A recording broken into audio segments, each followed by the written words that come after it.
नमस्ते साथियों, स्वागत है आपका महेंद्र सिंह यूट्यूब चैनल 100% में। चलिए आज पढ़ते हैं कक्षा 12वीं केमिस्ट्री ठोस अवस्था अध्याय 1 भाग नंबर 1 पढ़ते हैं।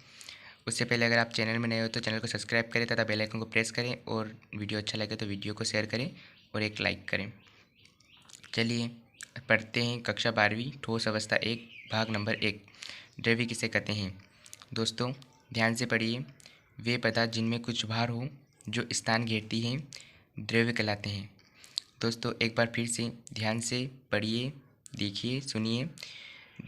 द्रव्य किसे कहते हैं। द्रव्य वे पदार्थ जिनमें कुछ भार हो जो स्थान घेरती हैं द्रव्य कहलाती हैं।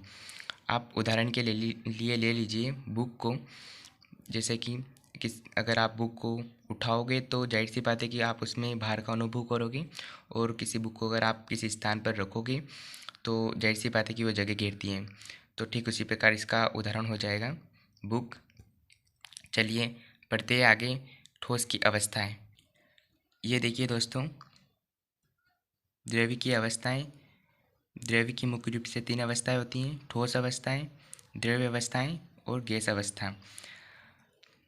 दोस्तों चैप्टर का नाम तो आपने पढ़ा ही होगा, ठोस अवस्थाएं। तो इस चैप्टर में ठोस अवस्था, केवल ठोस अवस्था को ही पढ़ना है, द्रव्य अवस्था और गैस अवस्था को नहीं पढ़ना है। तो आप विशेषकर ठोस अवस्था पर ध्यान दीजिए। चलिए बढ़ते हैं आगे। ठोस अवस्था किसे कहते हैं। ऐसे पदार्थ जिनके आकार और आयतन निश्चित होते हैं ठोस कहलाते हैं, जैसे डस्टर ईंट। ध्यान से पढ़िए साथियों। ठोस अवस्था ऐसे पदार्थ जिनके आकार और आयतन निश्चित होते हैं ठोस कहलाते हैं, जैसे डस्टर ईंट। ये देखिए साथियों, ठोस के गुण। ठोस के मुख्य रूप से 5 गुण होते हैं। पहला, ठोस कठोर होते हैं। दूसरा, ठोस विद्युत के सुचालक होते हैं। तीसरा, इनके आकार व आयतन दोनों निश्चित होते हैं। चौथा, ठोस के कणों के बीच की दूरियां बहुत कम होती हैं। पांचवा, ठोस के कणों के बीच लगने वाला बल बहुत शक्तिशाली होता है। चलिए आगे बढ़ते हैं अब। ये देखिए साथियों, ठोस के प्रकार। ठोस के 2 प्रकार होते हैं। पहला क्रिस्टलीय ठोस, दूसरा अक्रिस्टलीय ठोस। चलिए आगे बढ़ते हैं, क्रिस्टलीय ठोस में क्या होता है और अक्रिस्टलीय ठोस में क्या होता है। ये देखिए दोस्तों, पहला क्रिस्टलीय ठोस। ऐसे ठोस जिनके कण एक निश्चित अवस्था में जुड़े होते हैं क्रिस्टलीय ठोस कहलाते हैं, जैसे मैग्नीशियम क्लोराइड, ब्रोमाइड और आयोडीन इत्यादि। ध्यान से पढ़िए दोस्तों। ऐसे ठोस जिनके कण एक निश्चित अवस्था में जुड़े होते हैं क्रिस्टलीय ठोस कहलाते हैं, जैसे मैग्नीशियम क्लोराइड, ब्रोमाइड और आयोडीन इत्यादि। अब अपन क्रिस्टलीय ठोस के गुण पढ़ लेते हैं। पहला, इनमें कणों की एक निश्चित अवस्था होती है।